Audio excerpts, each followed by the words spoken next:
నెల్లూరు జిల్లా సంగం గ్రామంలో కావలి కాలువ వద్ద ప్రధాన రెగ్యులేటర్ మరమ్మతు పనులు జోరుగా సాగుతున్నాయి. కావలి కాలువ ఏఈ రమణయ్య పర్యవేక్షణలో రెగ్యులేటర్ గేట్లకు శాండ్ బ్లాస్టింగ్ పనులు ముమ్మరంగా జరుగుతున్నాయి. వ్యవసాయ సీజన్ ప్రారంభం కానున్న నేపథ్యంలో ఈ పనులు ప్రాధాన్యత సంతరించుకున్నాయి. 60 లక్షల రూపాయలతో జరుగుతున్న పనులు త్వరితగతిన పూర్తి చేసి రాబోయే కారుకు సాగునీటి ఇబ్బందులు లేకుండా చర్యలు తీసుకుంటామని ఆయన తెలిపారు.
కావలి కాలువ ఏఈ ఇక్కడ మనకి కనిగిరి మెయిన్ కెనాల్ ఈ క్రాస్ రెగ్యులేటర్ గేట్ల వర్క్ ఇప్పుడు జరుగుతుంది.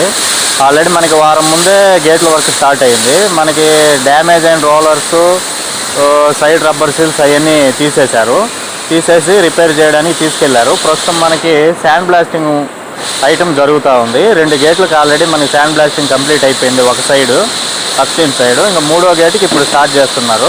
3వ గేటు కూడా మనకి శాండ్ బ్లాస్టింగ్ అయిపోయిన తర్వాత పెయింటింగ్ స్టార్ట్ చేస్తారు. పెయింటింగ్ అయిపోయిన తర్వాత రేపు మిగతా 2 గేట్లకు కూడా ఆ సైడ్ శాండ్ బ్లాస్టింగ్ అయిపోయి పెయింటింగ్ స్టార్ట్ చేసి ఇంక తర్వాత మిగతా ఐటమ్స్ ఉండేటివన్నీ తర్వాత ఒక్కొక్కటిగా చేయిస్తామన్నమాట. మనకి ఎస్టిమేట్ వచ్చి శాంక్షన్ వచ్చింది 65,29,000 శాంక్షన్ అయ్యింది. దాంట్లో మనకి చాలా ఐటమ్స్ ఉన్నాయి. ఒక్కొక్కటి ఐటమ్గా మనము ఇప్పుడు వర్క్ చేయిస్తున్నాము. వీలైనంత త్వరగా ఈ నెలాఖరికల్లా మనము వర్క్ కంప్లీట్ చేసి నెక్స్ట్ కారుకి మనము నీళ్ళు వదిలే విధంగా ప్రయత్నిస్తాము. మొత్తం ఈ రెగ్యులేటర్ 5 గేట్లు. శాండ్ బ్లాస్టింగ్ వల్ల ఉపయోగం ఏంటంటే మనకి ఇవి చాలా సంవత్సరాల నుంచి ఇవి ఎప్పుడో 2015లో ఎరెక్ట్ చేశారు. అప్పటి నుంచి వీటికి మనకి అప్పటి నుంచి మెయింటెనెన్స్ లేకపోవడం వల్ల తుప్పు పట్టిపోయి బాగా సర్ఫేస్ మొత్తం డస్ట్ తుప్పు పట్టిపోయి నీళ్ళల్లో ఉండడం వల్ల మనకి డస్ట్ ఎక్కువ, రస్ట్ ఎక్కువ పట్టిపోయింది. మనకి శాండ్ బ్లాస్టింగ్ వల్ల ఏం ఉపయోగం అంటే ఆ శాండ్ బ్లాస్టింగ్ వల్ల మనకి తుప్పు పట్టింది మొత్తము క్లీన్ అయిపోయి మనకి బ్లాక్ పెయింట్ ఒరిజినల్గా ఎప్పుడు ఎరెక్ట్ చేసేటప్పుడు గేట్లు ఎలా ఉన్నాయో ఆ రీతికి వస్తాయి అన్నమాట. ఆ రీతికి వచ్చినప్పుడు దానిపైన మనం పెయింట్ వేస్తే ఇంకా ఎక్కువ రోజులు, ఇంకొక 4-5 సంవత్సరాలు మళ్ళీ తుప్పు పట్టకుండా ఉంటుంది.